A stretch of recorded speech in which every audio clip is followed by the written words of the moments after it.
Bienvenidos estudiantes a una nueva clase de ciencias. Les saluda la maestra Fanny. Este día aprenderemos del tema cambios físicos del agua y otros materiales como lo son el papel, la plastilina, la madera, entre otros. La naturaleza y todo lo que nos rodea está constituido por materia.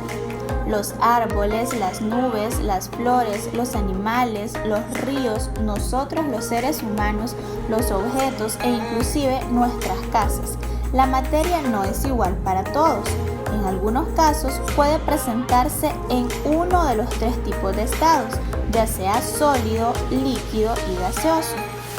Se puede definir como materia todo lo que tiene masa y ocupa un lugar en el espacio, es decir, la materia es todo aquello que presenta masa y volumen. Por lo tanto, los sólidos, los líquidos y los gases son materia. Todos ellos tienen masa y ocupan un volumen. Como ya mencionábamos anteriormente, la materia puede encontrarse en estado sólido, líquido y gaseoso. El agua es la única sustancia en la Tierra que puede estar naturalmente en estos tres estados físicos. En el estado sólido la conocemos como hielo. En el líquido, en cualquier bebida que nosotros consumimos, y en el estado gaseoso, que es cuando el líquido se somete a muy altas temperaturas y hace que ésta se evapore. Ahora bien, conozcamos los estados de agregación de la materia. Podemos ir observando las imágenes a medida que cada una se menciona. En los sólidos, las partículas están unidas por fuerzas de atracción muy grandes, por lo que se mantienen fijas en su lugar, solo vibran unas al lado de otras, tienen forma y volumen definido. En los líquidos, las partículas están unidas, pero las fuerzas de atracción son más débiles que en los sólidos, de modo que las partículas se mueven y chocan entre sí, vibrando y deslizándose unas sobre otras. Los líquidos adoptan la forma del recipiente que los contiene.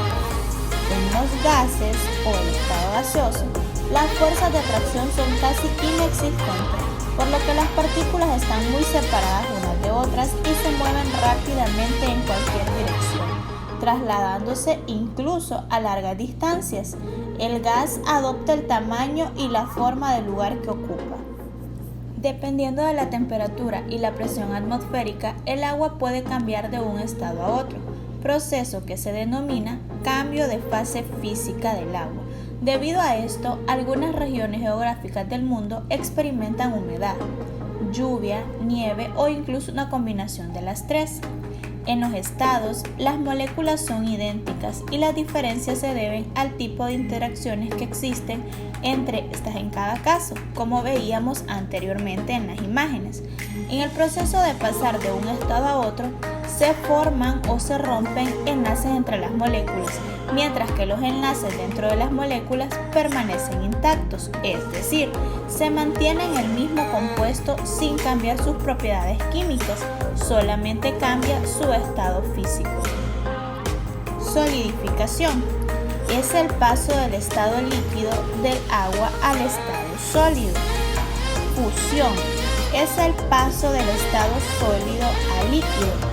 Evaporación es cuando el agua es sometida a un aumento de temperatura y pasa del estado líquido al gaseoso. Condensación es cuando el agua pasa del estado gaseoso al estado líquido. Y por último, la sublimación es cuando el agua en estado sólido pasa a estado gaseoso sin pasar por el estado líquido.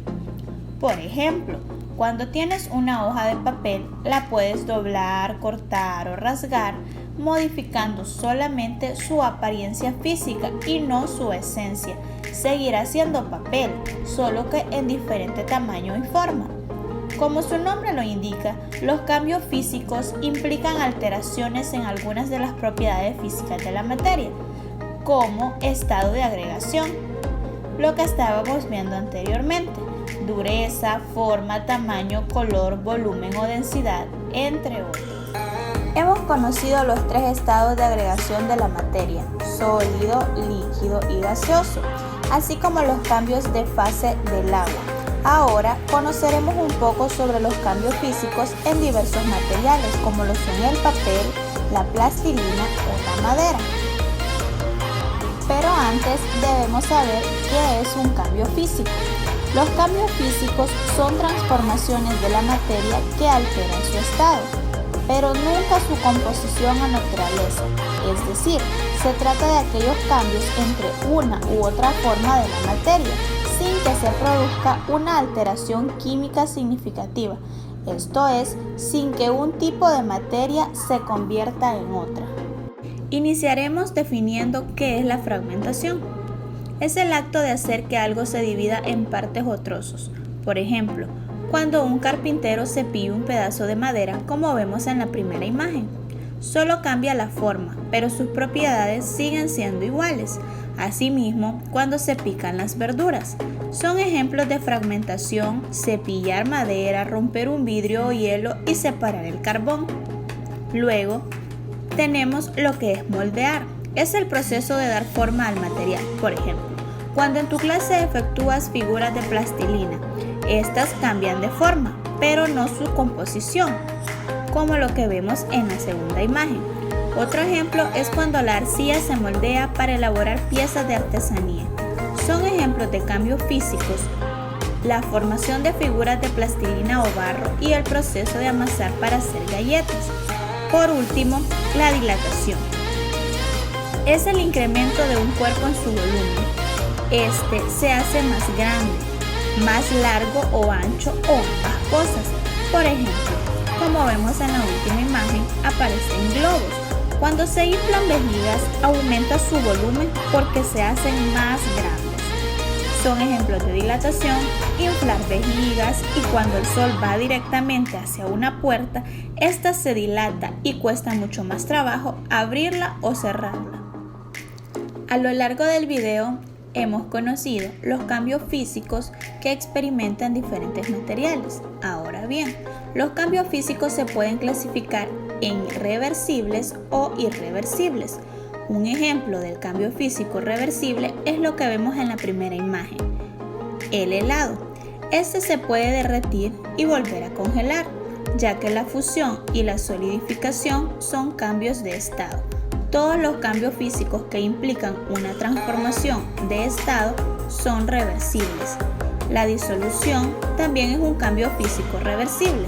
Por ejemplo, cuando la sal se disuelve en agua, se dice que ha entrado en estado acuoso, pero puede recuperarse hirviendo el agua, ya que ésta se evapora y deja la sal en el depósito que contenía la disolución. Además, el agua puede recuperarse con el proceso de condensación que veíamos anteriormente. Al contrario, un ejemplo de cambio físico irreversible es la fragmentación. El ejemplo de ello lo podemos ver en la segunda imagen, tal como sucede cuando se quiebra una taza de porcelana, ya que el material que la compone no cambia, solo hace su forma. Sin embargo, no puede regresar exactamente a su forma original.